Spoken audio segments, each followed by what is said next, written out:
नमस्कार, पद्मेश 24/7 में आपका स्वागत है। मैं हूं अर्चना मिश्रा। सबसे पहले रुक करते हैं आज के हेडलाइंस पर।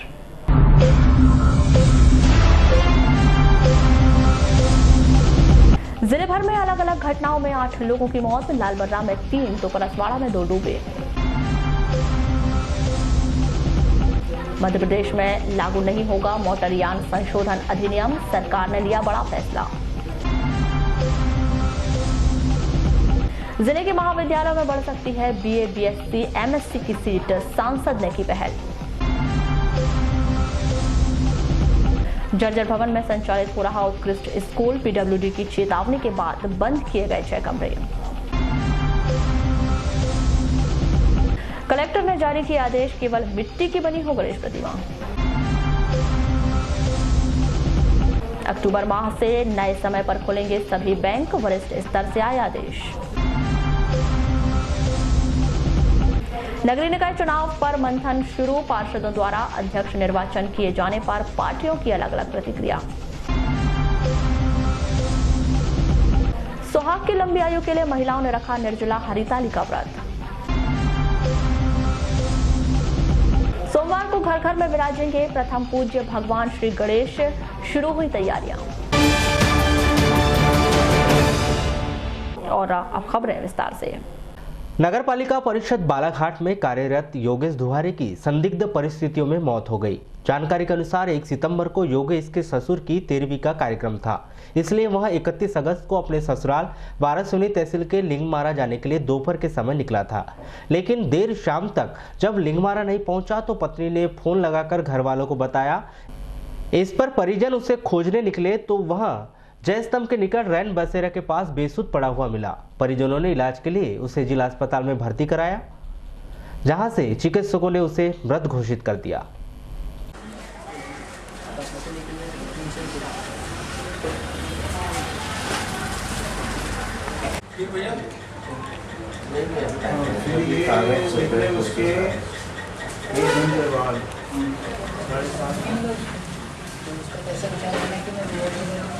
ये मृतक हमारे बड़े पिताजी का बेटा है, तो भाई लगता है। क्या नाम है उनका? उनका योगेश कुमार दुहारे। क्या उम्र होगी? उसकी 35 साल की। कहाँ रहते हैं? वार्ड नंबर 11 में रहते हैं वो, मटेरा चौक में, रेलवे क्रॉसिंग के पास। कैसे क्या हुआ, कैसे जानकारी लगी थी आपको? वो यहाँ से उनके ससुर की 13वीं थी आज, तो उसके लिए वो 6 बजे शाम को निकले थे जाने के लिए, और वो शायद साधन नहीं मिला होगा, तो वो जयस्तंभ के लिए साधन ढूंढने के लिए वहाँ गए होंगे। उसके बाद फिर हमारे बड़े पिताजी ने उनको ढूंढने के लिए, मतलब पहुँचे कि नहीं पहुँचे, इसलिए फ़ोन किए तो पता चला कि वो उनका फ़ोन उठा नहीं रहे थे। फिर क्योंकि हमारी जो बहू है वो पहले ही जा चुकी थी वहाँ पर अपने पिताजी के यहाँ, तो फिर उनको कॉल करके पूछे तो उन्होंने भी कहा कि वो नहीं पहुँचे हैं।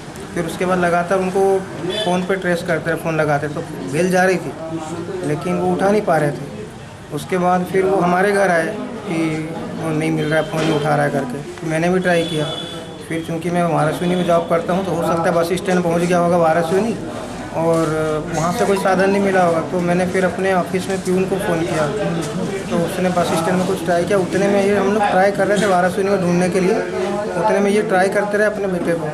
तो फिर किसी ने वहाँ से उसी के फ़ोन को उठा के अटेंड किया, उन्होंने बताया कि वो यहाँ पड़ा हुआ है।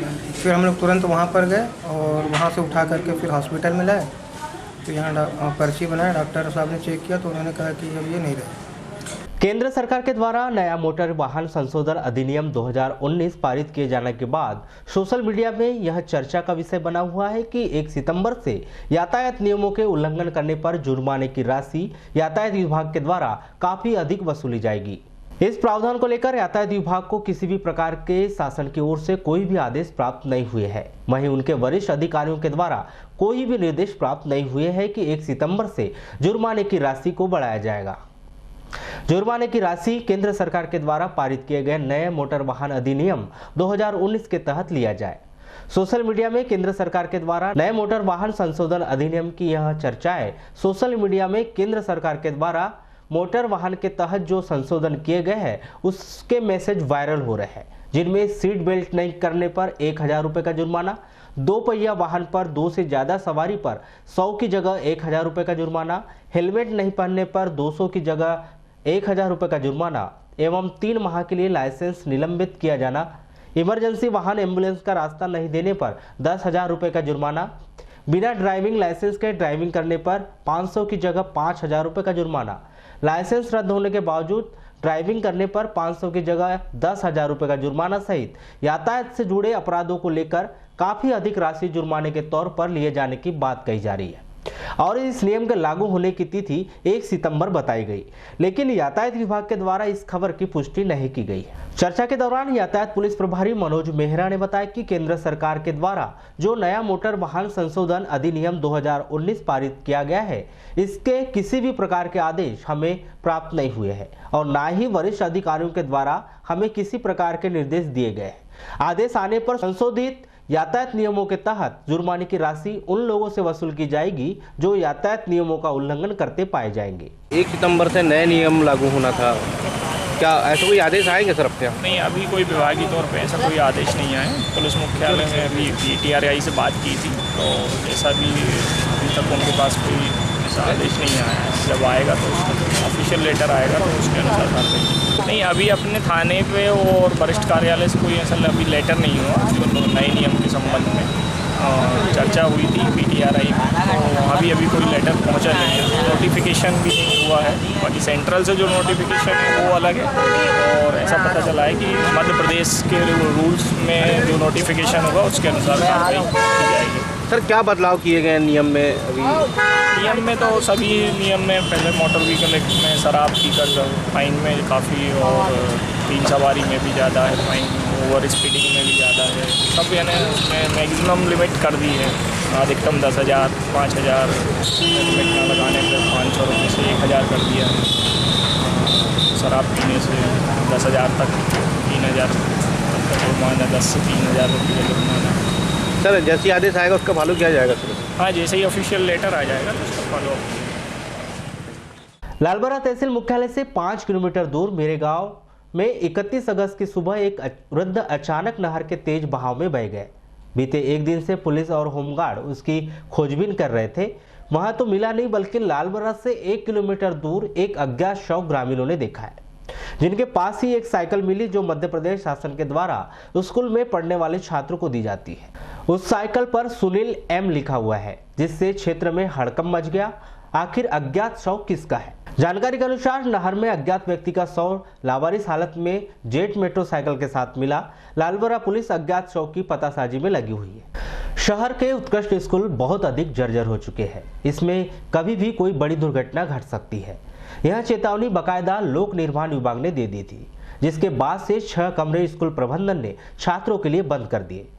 आपको बता दें कि वर्षों पुराने उत्कृष्ट स्कूल के अधिकांश कमरों की दीवारें जर्जर हो चुकी है, छतों से पानी टपकता रहता है। ऐसे में बीते दिनों लोक निर्माण विभाग के उपयंत्री के द्वारा स्कूल का निरीक्षण किया गया और यह पत्र जारी किया गया कि स्कूल के 6 कमरे बेहद जर्जर हो चुके हैं, उसके भीतर छात्रों को प्रवेश ना दिया जाए, वरना किसी भी समय कोई बड़ी घटना हो सकती है। जिसके बाद उत्कृष्ट स्कूल की प्राचार्य नीलम श्रीवास्तव के द्वारा इन कमरों को छात्रों के लिए बंद कर दिया गया। बावजूद इसके कि शिक्षा विभाग के द्वारा अब तक स्कूल के मरम्मत के लिए या फिर नए भवन बनाने जाने के लिए राशि जारी नहीं की गई, जिस कारण जर्जर छत के नीचे छात्र पढ़ाई करने के लिए मजबूर है।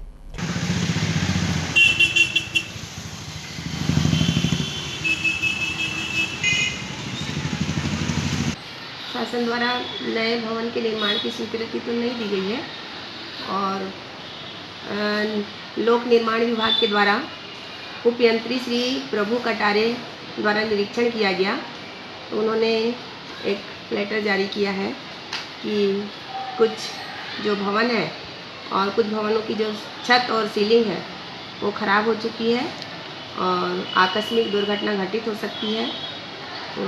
इसलिए हम वहाँ बच्चों को तो नहीं बैठा रहे हैं।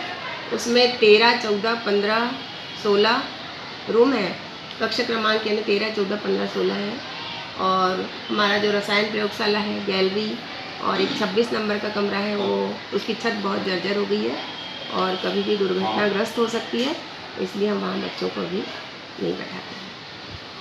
भारत सरकार के द्वारा देश को पॉलीथीन मुक्त बनाए जाने का संकल्प लिया गया है। इसी कड़ी में कई प्रयास भी शुरू कर दिए गए हैं, लेकिन अब तक रेलवे को ऐसे कोई आदेश प्राप्त नहीं हुए।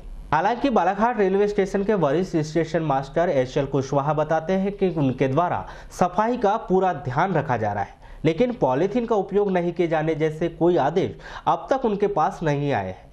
जैसे ही आदेश प्राप्त होंगे उसका कड़ाई से पालन किया जाएगा। रेलवे ने पॉलीथीन मुक्त की घोषणा की गई, क्या इस प्रकार का कोई आदेश बालाघाट रेलवे को प्राप्त हुआ है? नहीं, बालाघाट रेलवे को तो स्टेशन को तो अभी इस तरह का कोई आदेश प्राप्त नहीं हुआ है। प्राप्त होगा तो उसके अंदर किया जाएगा। लालबरा मुख्यालय से लगभग 10 किलोमीटर दूर ग्राम पंचायत धारावासी अंतर्गत आने वाले ग्राम मौसमी में सुखचंद राहंगडाले उम्र 60 वर्ष की लाश कुएं में पाई गई। जानकारी के अनुसार मृतक सुखचंद राहंगडाले पोला पर्व के दिन 30 अगस्त को घर से मवेशियों के लिए घास काटने अपने खेत गए थे, लेकिन वापस घर नहीं आए। 1 सितंबर को ग्रामीणों के द्वारा गांव के समीप स्थित मदन राणा के खेत के कुएं में उनकी लाश देखी गई। परिजनों ने 2 दिनों से रिश्तेदारों के यहाँ खोज खबर ली, लेकिन सुखचंद का कहीं पता नहीं चला। वे यही सोच रहे थे कि शायद सुखचंद कहीं चले गए होंगे जो वापस आ जाएगा, लेकिन उनका शव कुएं में मिलने से हर कोई स्तब्ध है। आखिर यह घटना कैसे हो गई?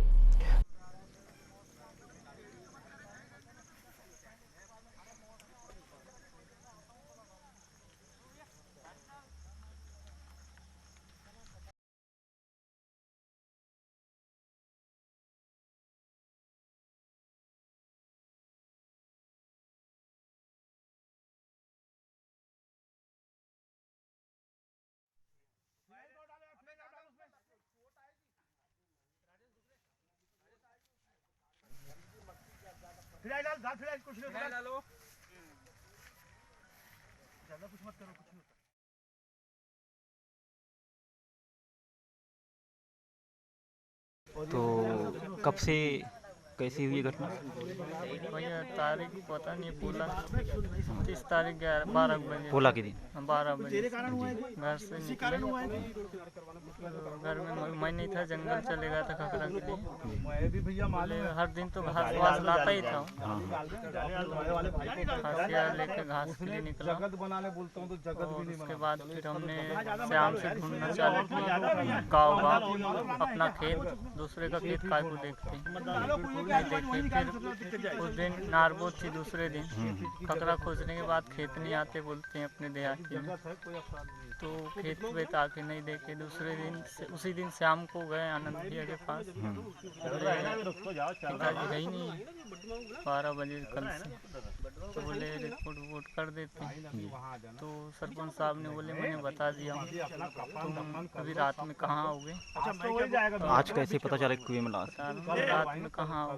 मैं बता देता हूँ थाने में, कल 9 बजे आना, पर आने के पहले अब गाँव आओ तो पूरा ढूंढ लिए, आजू बाजू धारावासी है वो। बोले हुआ बाहुली थोड़ा देख लेना, अगर थोड़ा आँख से कम दिखता है, हो सकता है घास काटने से कहीं पानी पीने के से लुढ़क गए होंगे। तो फिर आनंद गजबी और गांव के 10-12 लोग आए, देखें हुआ में सेंट मारने लगी तो पता लगा। जैसा कि आज सुबह मुझे जानकारी मिली कि सुखचंद राहंगडाले पोला के दिन लगभग 10 बजे से गायब, मतलब 10 बजे घर से घास काटने के लिए निकले थे, ऐसा मुझे जानकारी मिली। और आज मुझे उनके बेटे के द्वारा घर में आके सूचना ये मिली कि वो गांव के ही अपने किसान हैं, उनके खेत में खुद के वहाँ के निजी कुएं में वो उनकी डेड बॉडी मिली। तब मैंने जाकर माननीय थाना प्रभारी को फ़ोन किया और सारी घटना का जानकारी देकर उनको इस घटना से अवगत कराया। जिले के ऐसे छात्र जो कम प्रतिशत बनने के कारण शासकीय महाविद्यालय में प्रवेश नहीं ले पाए हैं, उनके लिए बहुत जल्द अच्छी खबर आ सकती है। बालाघाट सिवनी संसदीय क्षेत्र के सांसद डॉक्टर ढालसिंह बिसेन ने छात्रों की परेशानियों को देखते हुए उच्च शिक्षा विभाग के प्रमुख सचिव को बकायदा पत्र लिखकर सीट बढ़ाया जाने की मांग रखी, जिसमें इस बात का उल्लेख प्रमुख सचिव के द्वारा किया गया है कि जिन महाविद्यालयों में एडमिशन प्रक्रिया पूर्ण होने के बाद भी छात्रों के बैठने के लिए पर्याप्त व्यवस्था उपलब्ध नहीं है, ऐसे महाविद्यालय में स्नातक और स्नातकोत्तर कक्षा की सीटें बढ़ाई जा सकती। आपको बता दें कि बालाघाट में जटाशंकर त्रिवेदी महाविद्यालय, कमला नेहरू गर्ल्स महाविद्यालय और लांजी महाविद्यालय के अलावा सिवनी महाविद्यालय और सिवनी गर्ल्स महाविद्यालय की सीटें बढ़ाए जाने पर प्रमुख सचिव उच्च शिक्षा विभाग के द्वारा सहमति प्रदान कर दी गई है, जिसमें स्नातक के लिए 25-25 और एमए और एमएससी की कक्षाओं के लिए 25-25 सीटें बढ़ाई जा सकती है। दूरभाष पर चर्चा के दौरान सांसद डॉक्टर ढालसिंह बिसेन ने बताया कि उनके द्वारा उच्च शिक्षा विभाग के पीएससी को पत्र लिखा गया है। इसके साथ ही दूरभाष पर चर्चा भी की गई है, जिसमें उन्होंने बैठने की व्यवस्था, होने वाले महाविद्यालय में सीट बढ़ाए जाने का भरोसा दिलाया है। निश्चित ही इससे बालाघाट सिवनी जिले के छात्रों को लाभ मिलेगा।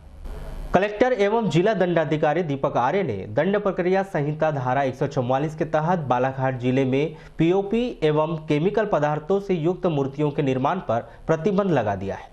जिले में जो व्यक्ति पीओपी एवं केमिकल पदार्थों से युक्त मूर्तियों का निर्माण करता पाया जाएगा, ऐसी मूर्तियों को जब्त कर लिया जाएगा और मूर्ति बनाने वाले के विरुद्ध कार्रवाई की जाएगी। इस संबंध में दिए गए आदेश में कहा गया है कि मूर्तियों का निर्माण केवल मिट्टी या अन्य प्राकृतिक सामग्रियों का उपयोग करते हुए ही किया जाए। मूर्तियों के निर्माण में पीओपी एवं केमिकल रंगों का उपयोग कतई न किया जाए। इनका उपयोग करने से प्रदूषण फैलता है और पर्यावरण को नुकसान पहुंचता है। इस आदेश में यह भी कहा गया है कि कोई भी व्यक्ति नदियों एवं तालाबों में रासायनिक पदार्थों से युक्त मूर्तियों का विसर्जन नहीं करेगा। नदी एवं तालाब में मूर्तियों के विसर्जन से पूर्व प्लास्टिक एवं अन्य सामग्रियों को अलग कर उसके निपटान की व्यवस्था करने को कहा गया है। देश में बैंकिंग सेवाओं में विभिन्न परिवर्तन किए जा रहे हैं, जिसमें जहां बैंकों की एटीएम सेवा में वन टाइम ओटीपी पासवर्ड को अनिवार्य कर दिया गया है, तो वहीं कई बैंकों का एक दूसरे में विलय किया जा रहा है। बैंक प्रणाली में हो रहे विभिन्न बदलाव के बीच अब बैंक सेवा के समय में भी बदलाव किया जा रहा है। बैंक या तो सुबह 9 बजे से दोपहर 3 बजे तक खुलेंगे या फिर बैंक सेवा का समय सुबह 10 से 4 बजे तक रहेगा। इसके अलावा सुबह 11 बजे से शाम 5 बजे तक बैंक सेवा देने का प्रस्ताव रखा गया है, जिसका निर्णय जिला स्तर पर आयोजित होने वाली डीएलसीसी बैठक में लेने को कहा गया था। जिला बालाघाट में हाल ही में संपन्न हुई डीएलसीसी की बैठक में जिले भर के सभी बैंकों का समय सुबह 10 बजे से लेकर शाम 4 बजे तक निर्धारित किया गया है। डीएलसीसी बैठक में लिए गए निर्णय को 1 अक्टूबर से पूरे जिले में लागू किए जाने की बात कही जा रही है। मतलब साफ है कि कोई भी बैंक सुबह 11 बजे से लेकर शाम 5 बजे तक नहीं, बल्कि जिले के समस्त बैंक सुबह 10 बजे से लेकर शाम 4 बजे तक अपनी सेवाएं देंगे।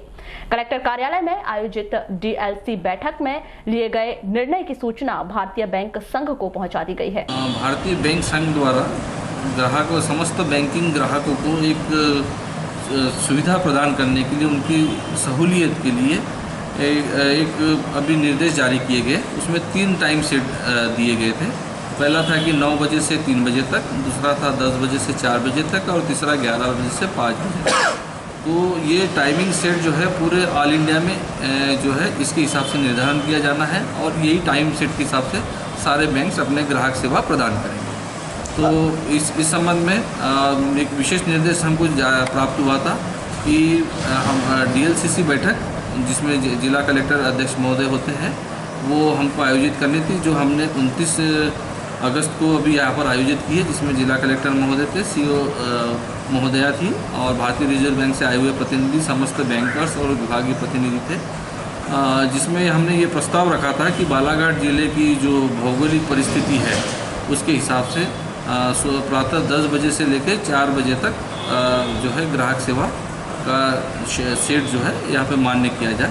तो सभी लोगों ने जो इसको सर्वसम्मति से मान लिया है और बालाघाट ज़िले में एक जैसा कि निर्देशित किया गया है कि 1 अक्टूबर से नया ये चालू हो जाएगा टाइम शेड्यूल।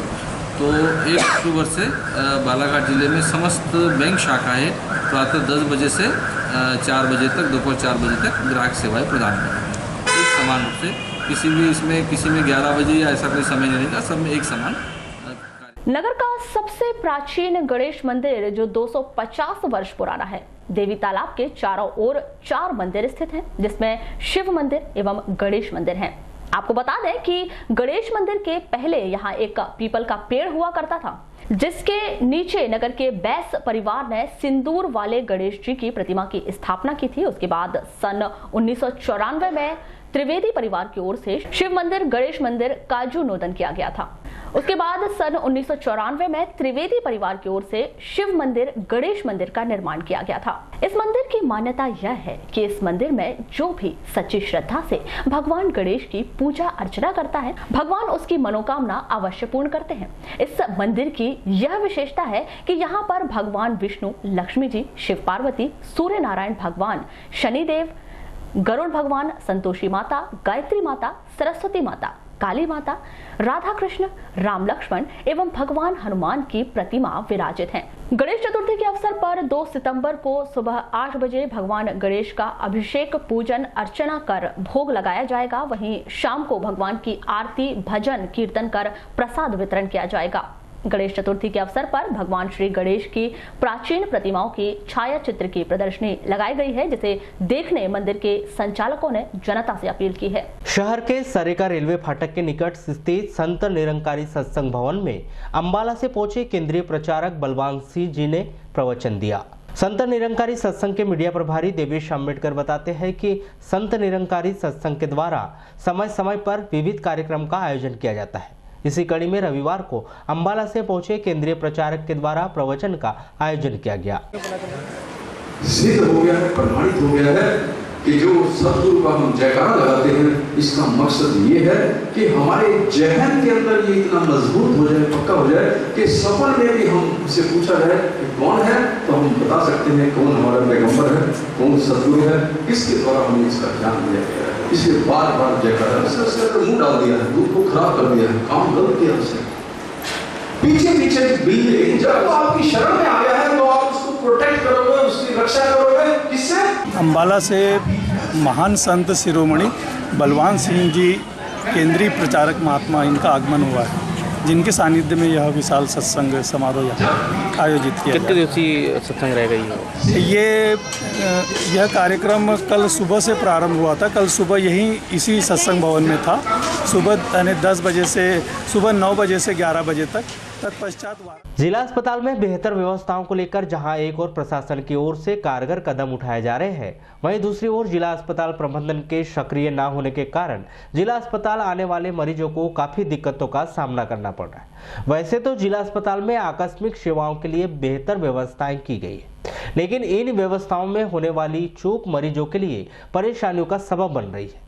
रविवार को दोपहर के वक्त अचानक बिजली गुल हो जाने के कारण मरीज परेशान होते नजर आए, जिसको लेकर मरीजों ने नाराजगी जताई। करीब आधा घंटा बिजली गुल होने की वजह से ब्लड बैंक कक्ष में भी अंधेरा छाया रहा और ब्लड बैंक के कर्मचारी भी बिजली आने का इंतजार करते नजर आए। वहीं इस मामले में दूरभाष पर चर्चा के दौरान सिविल सर्जन श्री मिश्र ने कहा कि वह इस मामले को लेकर उचित कार्रवाई करेंगे। यहाँ 24 घंटा लाइन रहना चाहिए, क्योंकि ये जिला अस्पताल है, यहाँ पे हर क्षेत्र का आदमी आता है, इलाज कराता है, यहाँ डिलीवरी पे ज़्यादा आते हैं, सब व्यवस्था शासन में रखना चाहिए। अच्छा, अभी आप सैंपल लेके आए थे? अभी मैं रिपोर्ट लेके आया हूँ, डिलीवरी केस का ही है मेरा केस, वादा सिंह से रिफर है तुरंत। तो यहाँ पर जब आप आए तो अंधेरा था, तो क्या बोले? बोले कि अभी लाइट आता है, उसके बाद ये काम होगा। कब से लाइट गुल थी? लाइट आधा घंटा हो गया। ट्रेन में सफर करने वाले यात्रियों की सुविधा के लिए नगर के रेलवे स्टेशन में ऑटोमेटिक टिकट वेंडिंग मशीन लगाई गई है, लेकिन यह मशीन यात्री को राहत नहीं दे पा रही है। मशीन में लगातार आने वाली खामियां और सर्वर की समस्या ने यात्रियों को परेशान करके रखा है, जिसके कारण यात्रियों की लंबी कतार में खड़े होकर रेलवे टिकट के लिए इंतजार करना पड़ रहा है, जिसको लेकर यात्रियों में काफी नाराजगी व्याप्त है।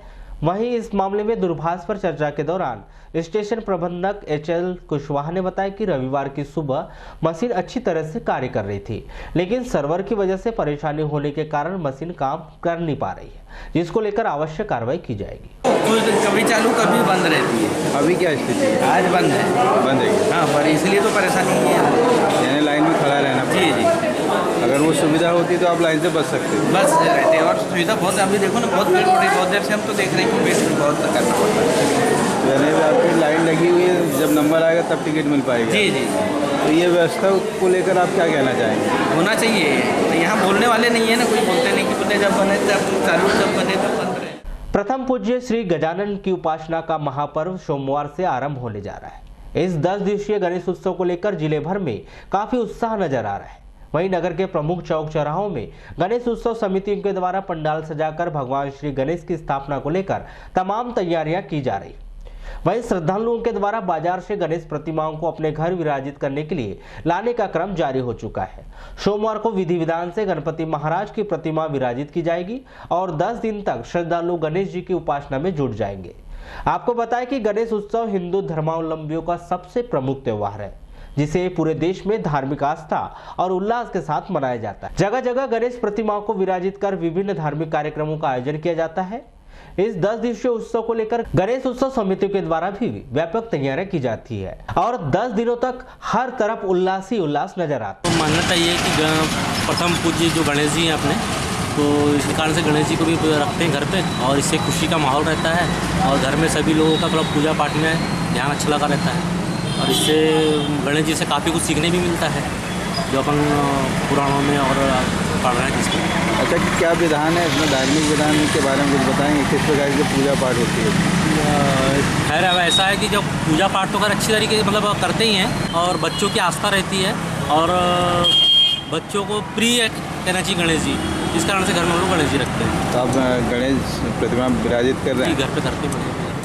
वारासिवनी के गांधी चौक में 1 सितंबर को नगरपालिका वारासिवनी के तत्वाधान में करोड़ों की लागत के विभिन्न निर्माण कार्यों का भूमि पूजन और प्रधानमंत्री आवास योजना के अंतर्गत हितग्राहियों को अधिकार पत्र वितरण कार्यक्रम समारोह पूर्वक किया गया। यह कार्यक्रम खनिज साधन मंत्री विभाग मध्य प्रदेश शासन भोपाल प्रदीप जायसवाल के मुख्य आतिथ्य, नगरपालिका अध्यक्ष विवेक पटेल की अध्यक्षता, वरिष्ठ कांग्रेसी नंदकिशोर सुराना, डॉक्टर राम वर्मा, जनपद अध्यक्ष चिंतामन नगपुरे, पूर्व नगरपालिका अध्यक्ष स्मिता जायसवाल, जिला कांग्रेस कमेटी उपाध्यक्ष स्वप्निल डोंगरे, ब्लॉक कांग्रेस कमेटी अध्यक्ष भोजेश पटले, नगरपालिका उपाध्यक्ष दीपलता देशमुख के विशेष आतिथ्य में प्रारंभ किया गया। नगर के विभिन्न वार्डों में किए जाने वाले निर्माण कार्यों का भूमि पूजन खनिज साधन मंत्री प्रदीप जायसवाल के हस्ते किया गया, जिसमें शहर के अलग अलग वार्ड में आधा दर्जन से अधिक आरसीसी रोड निर्माण, वार्ड नंबर 14-15 हनुमान मंदिर के पास टीन शेड निर्माण लागत 1,15,000,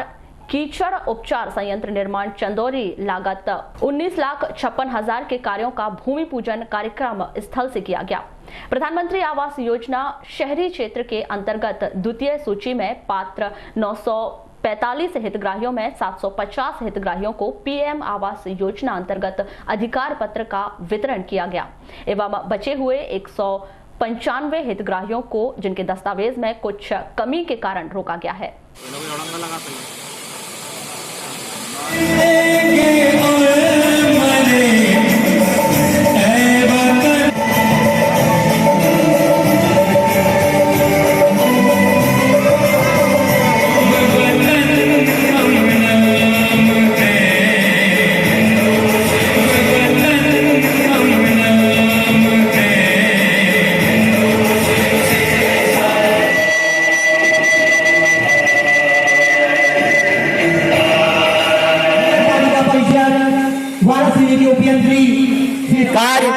एसडीओपी कार्यालय से भरतलाल मुंशी के घर तक आरसीसी नाली निर्माण, Kamal Ranveer Chandrabhan Ranveer ward number 1, Gaure ward number 9, Anjira गौरे श्यामलाल गौरे वार्ड नंबर 9। जिनके पास भूमि नहीं खासकर उनको भूमि का पट्टा दिलाकर उनको भी 2.5 लाख रुपए की राशि मकान के लिए दी जाएगी। ये मंत्रिमंडल के बैठक में तय हुआ है। साथ ही आपने देखा होगा पिछले 15 साल का राशन कार्ड है जो, जबकि बहुत कुछ परिवर्तन हो चुका है। आज भी हमारे बहुत सारे ऐसे गरीब लोग हैं जो गरीब है वास्तव में, लेकिन गरीब रेखा का कार्ड उनका नहीं बना। हमारी लापरवाही का है, अधिकारियों की लापरवाही का है।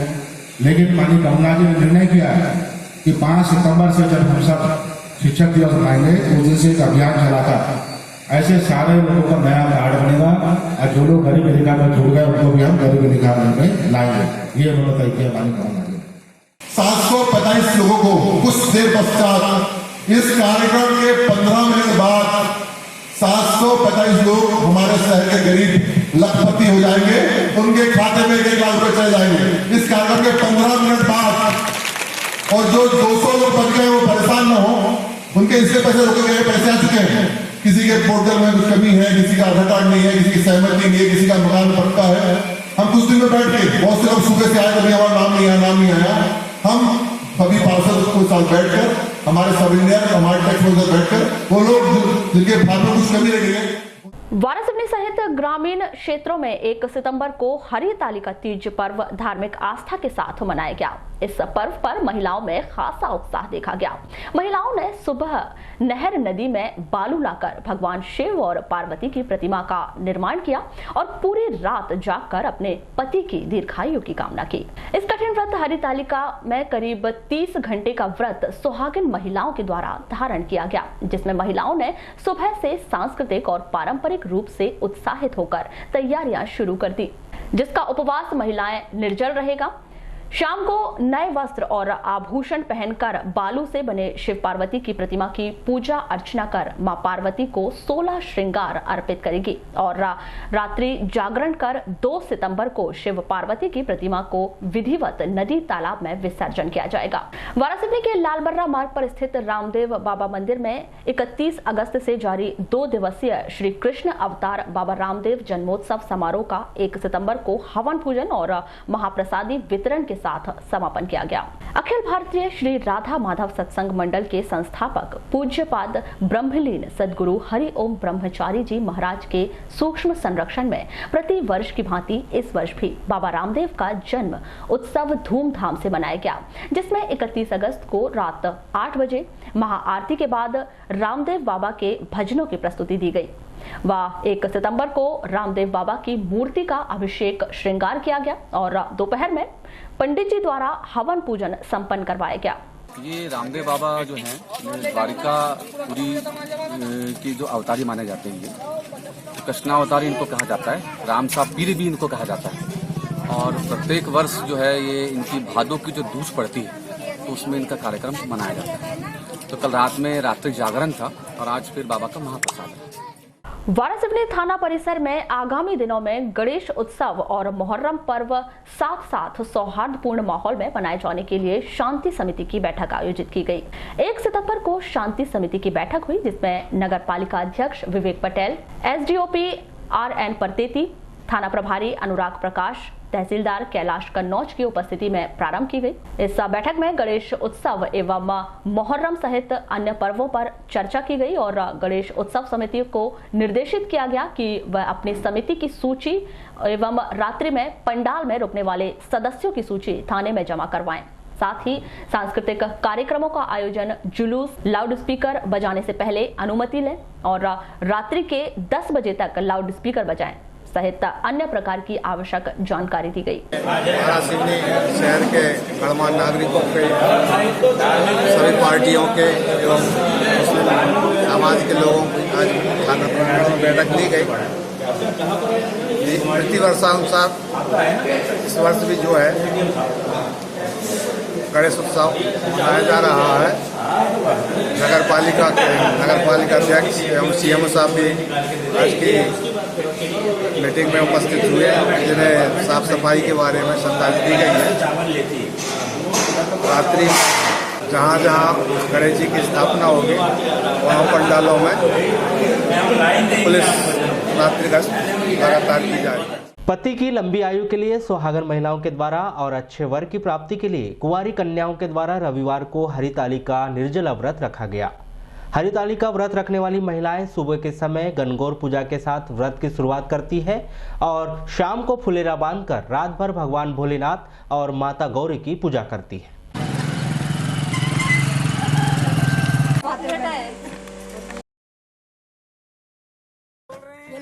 ये लोग नहीं आ रहे थे, तुमने आओ बुलाई हो, तुमने ये गोबर क्यों निकाल रहे हो?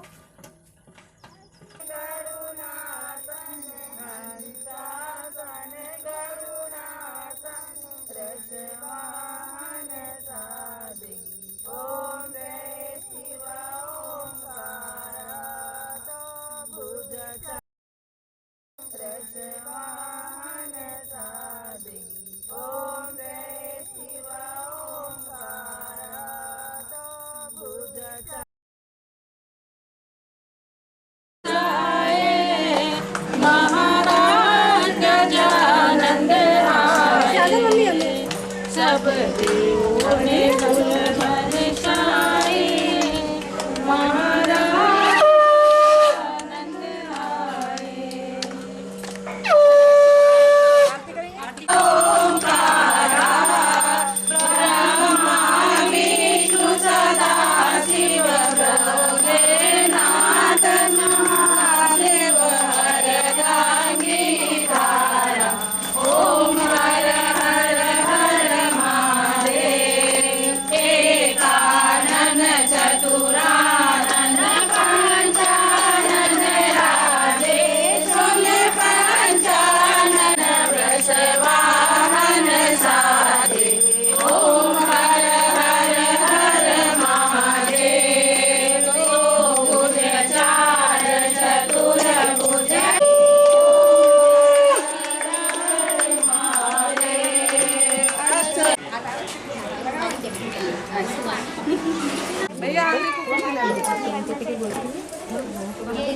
पति के लिए होता है व्रत, पति की लंबी आयु के और सब परिवार सुख शांति से रहे अपना।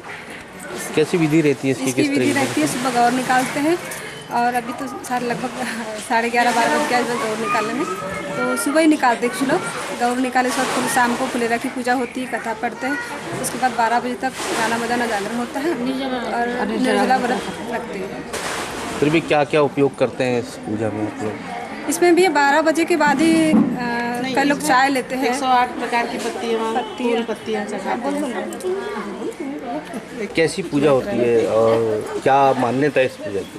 इस पूजा की मान्यता ये है कि अपने पति की दीर्घायु के लिए करते हैं और इसको पहले पार्वती जी ने शंकर जी को पाने के लिए किए थे, तो अब उसी परंपरा को हम लोग चला रहे हैं। निर्जला किया जाता है ये व्रत को और रात 108 प्रकार की पत्तियाँ, फूल, बेलपत्र, तुम्हारे उसका धतूरे का फल, अकोने का फूल, ये सब चढ़ाते हैं। रात को 12 बजे तक के कल सुबह तक के 5 बार पूजा होती है। हिरण्यवर्णामहर्णिं सवर्णरजस्त्रजां चन्द्रामिर्मयी लक्ष्मीं जातवेदो मावह। जल अपने पर सिंचन करो। ओम पवित्रा पवित्र वा सर्वावस्थां गतो पीतवा ये स्मरेत् पुण्डकाक्षं शोभायभ्यंतर शुचि। राज्य में विवाह हेतु चिंता करने लगे। इसी शुभ अवसर पर देवर्षि नारद जी वहाँ आए। नारद जी ने कहा, हिमालय राज, तुम अपनी कन्या का विवाह भगवान विष्णु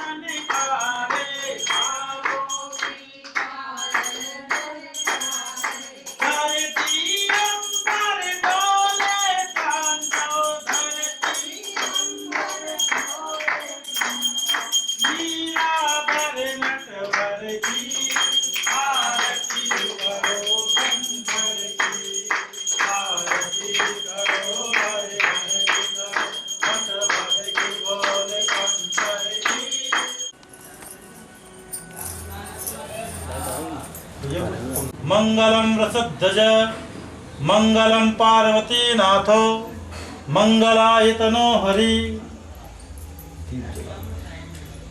दीप उदय दीपक जलेगा ना। ओम पवित्रः पवित्रवाः सर्वावस्थां गतो अपि तव ये स्मरेत पुण्डिकाक्षं। स्वामी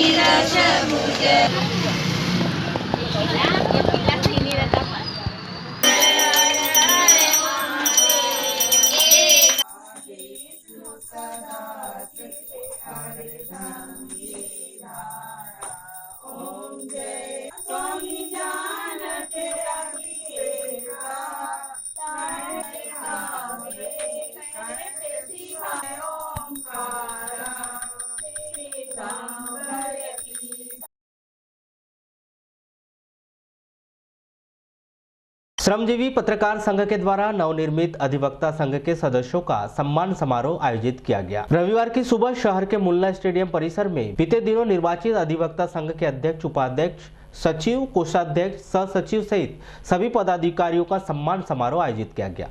इस दौरान श्रमजीवी पत्रकार संघ के अध्यक्ष इंद्रजीत भोज, वरिष्ठ अधिवक्ता के.एम. कुरैशी, पी.आर. भैरम, जे.बी. दायरे, अनिल मंगलानी, अनिता खरे, संजय मधुसूदन गौतम, जहरलाल अंगारे, सुजीत कश्यप, रजनीश रांगजाले, मधु बिसेन सहित अन्य अधिवक्ता और पत्रकार उपस्थित रहे। खाद्य विभाग द्वारा फूड सेफ्टी ट्रेनिंग प्रोग्राम आयोजित किया गया, जिस पर कई विवाद खड़े हो गए। मामला पुलिस तक पहुंचा। मामले की जानकारी लगने पर मजदूर संघ के पदाधिकारी भी पहुंचे और इसका विरोध किया। दरअसल शहर के केसर प्लाजा स्थित एक निजी होटल में यह प्रशिक्षण शिविर आयोजित किया गया था। चलिए जानते हैं पूरा मामला किस तरह से भारत सरकार के निर्देश के अनुसार खाद्य विभाग द्वारा ऑनलाइन फूड लाइसेंस लेने वाले मध्याह्न भोजन बनाने वाले स्व समूह को प्रशिक्षण दिया जा रहा था। लेकिन इसके बदले 1200 लिए जा रहे थे, जिस पर विवाद की स्थिति निर्मित हो गई। सर यहाँ एक्चुअली मुझे कई बार दिन में 3-4 बार कॉल आया था कि अगर आपका फूड लाइसेंस बनाया तो यहाँ आके ट्रेनिंग आपको लेनी है। ओके, इस हिसाब से मुझे लगा शायद यहाँ अच्छी इन्फॉर्मेशन मिलेगी। हालांकि बेसिक इन्फॉर्मेशन यहाँ प्रोवाइड की जा रही है, बट वो जो 1200 रुपये है उसके बारे में बहुत सारे क्राइसिस भी चले हैं। 1200 रुपये जो आप ले रहे हैं वो कैसे ले रहे हैं, क्यों ले रहे हैं। इवन अभी एक क्वेश्चन उठा था तो कुछ पुलिस वाले भी यहाँ आए थे वो सारा वेरीफाई करने के लिए कि 1200 रुपये आप ले रहे हैं तो वो उसकी फैसिलिटीज़ आप प्रोवाइड कर रहे हैं नहीं कर रहे हैं। बहुत सारे लोगों का यहाँ पे ये माना था कि अगर 1200 ले रहे हैं पूरा ट्रेनिंग के एवज में है या फिर नाश्ते वगैरह की व्यवस्था है, तो वो भी सारी चीज़ें नहीं थी। तो इसलिए लोगों को थोड़ा सा क्राइसिस हुआ था। पुलिस यहाँ पे आई थी, वो सारी चीज़ें किया। बट मेरा मानना तो ये है कि अगर आप ट्रेनिंग दे रहे हैं तो पहले ट्रेनिंग दें, उसके बाद एग्ज़ाम दें। एग्ज़ाम लेने के बाद अगर कोई क्वालिफाई होता है तो मेडिकल दुकान के संचालक बताते हैं कि उन्हें फोन पर ट्रेनिंग की जानकारी दी गई, लेकिन जब यहाँ ट्रेनिंग लेने आए तो ऐसा लगा ही नहीं कि ट्रेनिंग हो रही है। उल्टा 1200 रुपए ट्रेनिंग के नाम पर लिए जा रहे थे, जो उन्हें संदिग्ध लग रहा है। क्या था, एक्चुअली मेरे को फ़ोन आया मेरे मोबाइल पर कि आपने जो फूड लाइसेंस लिया हुआ है ऑनलाइन, वो फूड लाइसेंस तभी मान्य होगा जब आप यहाँ की उसकी ट्रेनिंग लेंगे होटल वैद्य एजेंसी में, जिसके लिए आपको 1200 रुपये फीस लगेगी, जिसकी आपको रसीद दी जाएगी। और साथ में आधार कार्ड और फूड लाइसेंस जो आपने पहले से बनवाया हुआ है उसको साथ में लेके आना है। यानी वो फूड लाइसेंस तभी मान्य होगा जब आप यहाँ पे ट्रेनिंग लेंगे। ऐसा कह के फूड ऑफिस के से फ़ोन मुझे आया था, इसलिए मैं उपस्थित हुआ। तो क्या लगा यहाँ पे दिक्कत? यहाँ आके देखने पर तो कुछ और ही लग रहा है कि कुछ व्यवस्था भी नहीं है और किस आधार पर ये फीस ली जा रही है, इसका क्या औचित्य है, कुछ समझ नहीं आ रहा है एक्चुअली मुझे। प्रशिक्षण सही मिल रहा है क्या? प्रशिक्षण तो दिया जा रहा है, लेकिन प्रशिक्षण मैंने अभी लिया नहीं है। फूड से संबंधित प्रशिक्षण दे रहे हैं वो लोग। ये फूड की सेफ्टी किस प्रकार होना चाहिए, कौन से प्रोडक्ट फूड के अंतर्गत आते हैं, उनसे क्या एलर्जी हो सकती है और जिसका क्या क्या बचाव हो सकता है, इस बारे में जानकारी दी जा रही है अभी। स्व सहायता समूह की सचिव सुशीला देशमुख बताती हैं कि उन्हें खाद्य विभाग से किसी मैडम का फोन आया था और जानकारी दी गई थी कि रविवार को शहर के केसर प्लाजा स्थित एक निजी होटल में ट्रेनिंग दी जा रही है, जिसके लिए 1200 रुपए लेकर आना है। हम लोग को मैडम ने बुलाई थी कि 1200 रुपए लेके आना। रजिस्ट्रेशन हो रहा है, मैडम है भी नहीं। रजिस्ट्रेशन सबको व्यक्तिगत एक देना था कि पूरे समूह का 1200 रुपए देना था? सबका अलग समूह का। जैसे इनका एक समूह था, इनको अलग, हमको अलग। अच्छा, यहाँ पर आपने ट्रेनिंग ली? अभी आप ट्रेनिंग में बैठेंगे, कोई ट्रेनिंग नहीं? तो समझ में आया आपको? वो सब वो दुकान वाले को इसके बारे में बता रहे कि 12 लाख रुपए है, उन्हीं को करना है, जिसकी ज्यादा है। एक और चीज़ ये बताइए, ये सब आपको बताया आपके समूह को लाइसेंस देने की बताया, चूँकि आपका समूह वैसी गरीब श्रेणी में है, ऐसी स्थिति में आपके लिए ये लाइसेंस बनाना दिक्कतों का काम हो सकता है। दिक्कतों का काम हो सकता है। और बन भी गया जी, 1 फुट का एक लाइसेंस बनी भी है और पंजीयन तो एक बार बना लिया, पहले का पंजीयन रजिस्ट्रेशन हो गया है। खाद्य अधिकारी बताते हैं कि भारत सरकार के निर्देश पर ट्रेनिंग करवाई जा रही है। ट्रेनिंग में शामिल होने वाले सभी लोगों को ऑनलाइन सर्टिफिकेट प्रदान किए जाएंगे।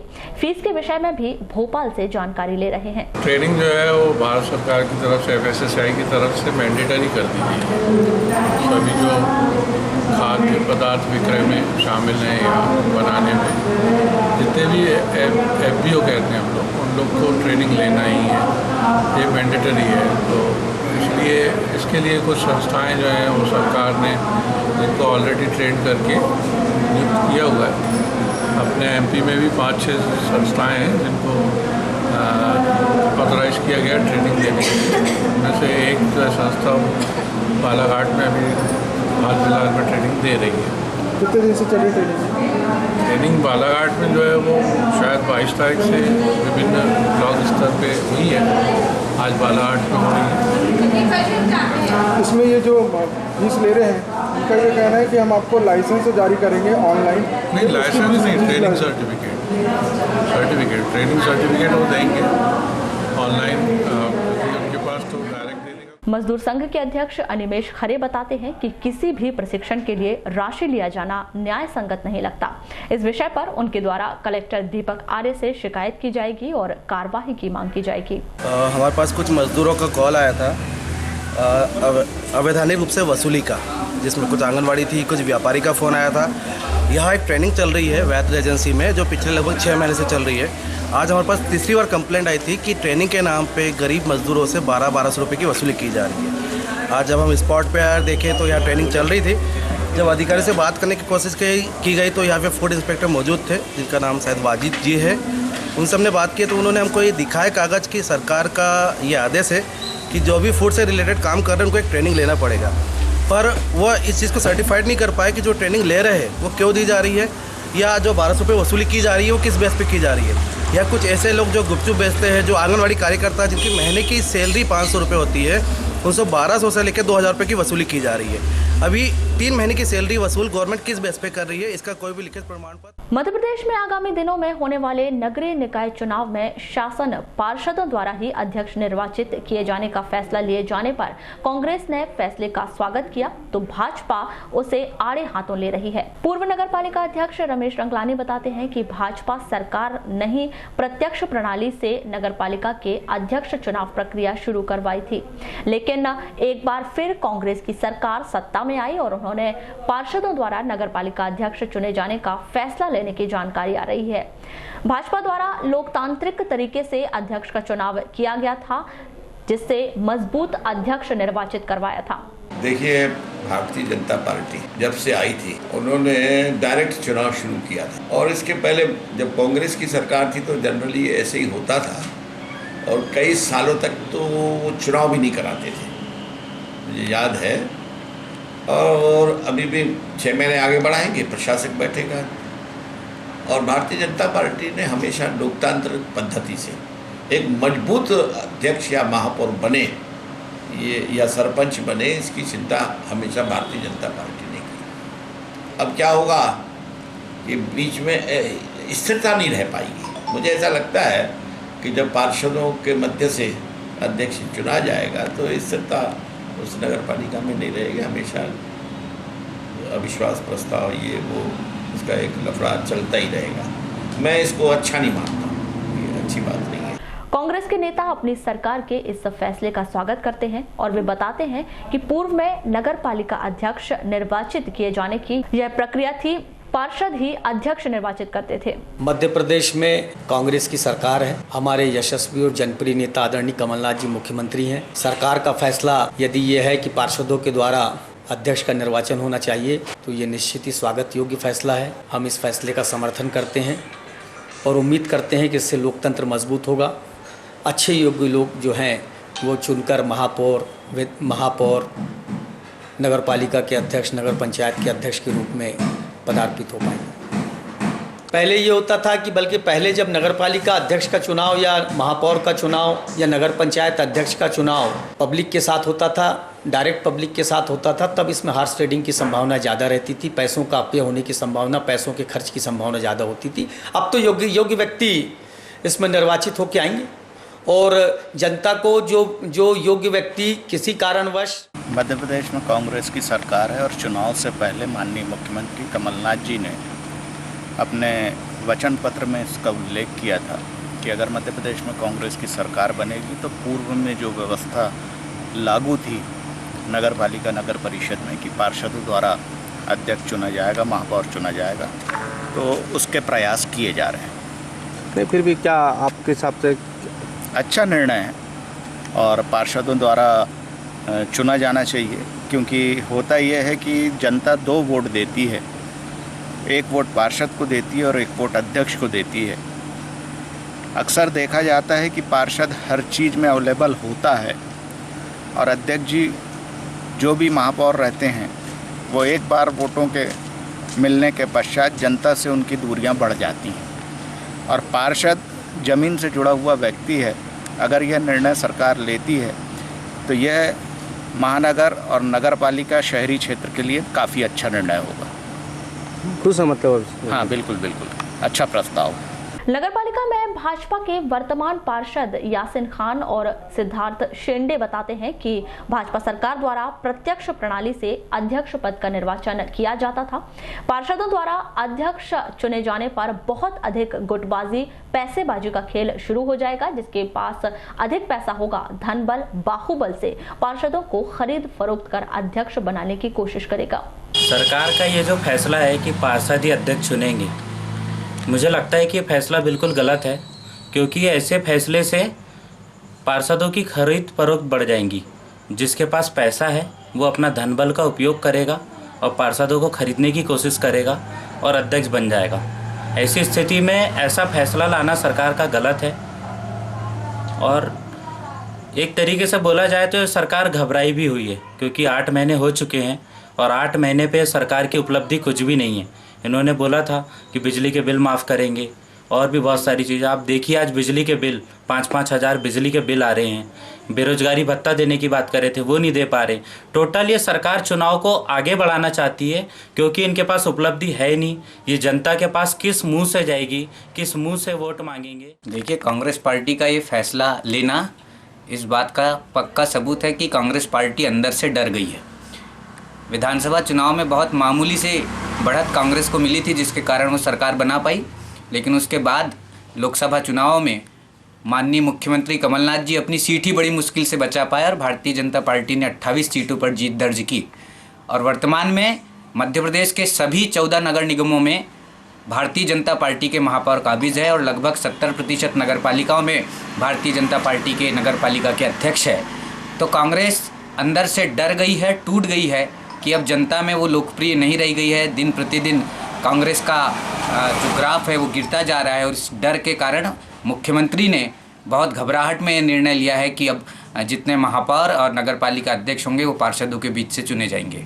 तो इस विषय पर पूर्व नगर पालिका उपाध्यक्ष अनिल सोनी बताते हैं कि अभी यह फैसला नहीं लिया है। इस बात को लेकर शासन एक बार और विचार करे, जिससे चुनाव प्रक्रिया अच्छी तरह पूर्ण करवाई जा सके। अभी मतलब ऐसा प्रस्ताव बना है, अभी मतलब वो प्रस्ताव पास नहीं हुआ है। ऐसा सुनने में आया कि इस प्रकार का इस बार नगर पालिका चुनाव में होने वाला है। तो यह जो ये होने वाला है ये जन भावनाओं के खिलाफ है। और जहाँ तक सरकार की बात है, तो सरकार ने अभी जो कॉलेज के चुनाव, महाविद्यालयों के चुनाव पिछले 15 से 20 सालों से अप्रत्यक्ष रूप से चुनाव होते थे, तो सरकार का बयान आया कि ये लोकतंत्र की हत्या है, चुनाव प्रत्यक्ष रूप से होना चाहिए। तो महाविद्यालय के चुनाव की जो घोषणा हुई है प्रत्यक्ष रूप से हुई है, और वहीं नगर पालिका के चुनाव अप्रत्यक्ष रूप से करने का सरकार का फैसला कुछ समझ में नहीं आता कि किस प्रकार का फैसला है। सरकार के इस फैसले से निश्चित तौर पर धन बल चुनाव में बहुत चलेगा, लोगों की भावनाओं का आदर नहीं होगा। और पिछले 20 वर्षों से नगर पालिकाओं के चुनाव जो प्रत्यक्ष रूप से हो रहे हैं, डायरेक्ट चुनाव हो रहे हैं, जनता द्वारा अध्यक्ष चुना जा रहा है, पूरी सफलतापूर्वक 20 सालों से ये चल रहा है, कहीं कोई व्यवधान उत्पन्न नहीं हुआ। और नगर में कौमी एकता की मिसाल माने जाने वाले आस्ताना हजरत हक्कू शाह बाबा दरगाह शरीफ में बाबा का 215वां सालाना उर्स हर साल की तरह इस साल भी अकीदतों के साथ मनाया जाएगा। 6 से 13 सितंबर तक चलने वाले इस सालाना उर्स मुबारक पर दरबार कमेटी द्वारा रोजाना ही विभिन्न कार्यक्रमों के आयोजन किए गए हैं, जिसमें उपस्थित रहने की अपील दरगाह कमेटी द्वारा की गई है। शहंशाह बालाघाट कुतुबे शहर हजरत सैयद अब्दुल हकीम उर्फ हक्कू शाह बाबा रहमतुल्लाह अलैह के 215वें सालाना उर्स की शुरुआत 6 सितंबर को परचम कुशाई के साथ की जाएगी और समापन 13 सितंबर को कुल शरीफ की फातिहा के साथ किया जाएगा। के अंत में एक बार फिर नजर आओ आज के हेडलाइंस पर।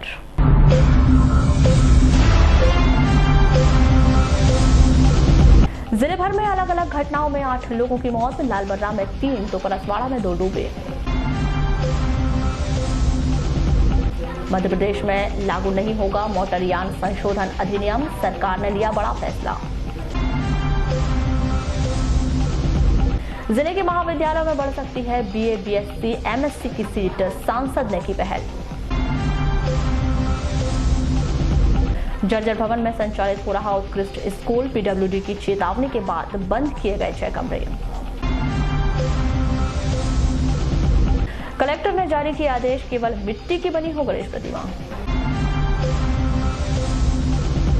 अक्टूबर माह से नए समय पर खुलेंगे सभी बैंक, वरिष्ठ स्तर से आया आदेश।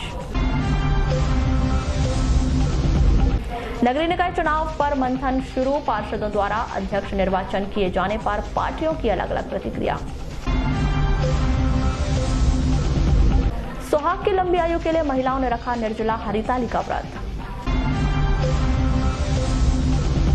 सोमवार को घर घर में विराजेंगे प्रथम पूज्य भगवान श्री गणेश, शुरू हुई तैयारियां। तो ये थी अभी तक की खास खबरें। अगले न्यूज बुलेटिन के साथ फिर मुलाकात होगी, तब तक के लिए नमस्कार।